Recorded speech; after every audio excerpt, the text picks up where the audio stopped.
had not got divided, then it would have been one country. I am for it. With 45 crore Muslims. I believe the worst thing that happened to this country was the division. Partition shouldn't have taken place.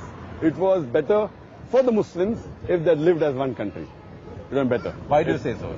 Because I feel that in many ways, I believe it would have been a bigger force.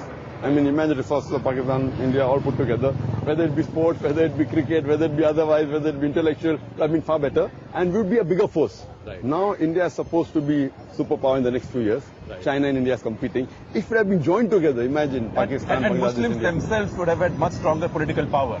Without doubt.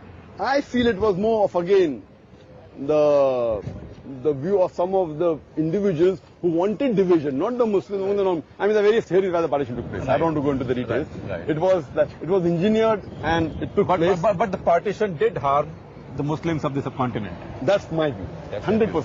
If they moved together, we would have a bigger force. They lived harmoniously as we were before. And better in many ways, in terms of economics, in terms of education. Because, only you can get away with it. Many Hindu leaders, for example, will today be afraid of saying this. Hindu means not necessarily leaders of the BJP, but even intellectuals of sort of Hindu persuasion. They'll have a tough time saying this. They'll have to now say, for political correctness, that I accept the two-nation theory, long live Pakistan. I disagree with it totally. So have the Muslims done introspection?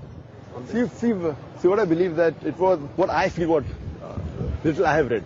It was more of a pressure tactic used by some of the Muslim politicians to get their rights, Right. which backfired. Or the opposition took it as a thing and they said, okay, let's part.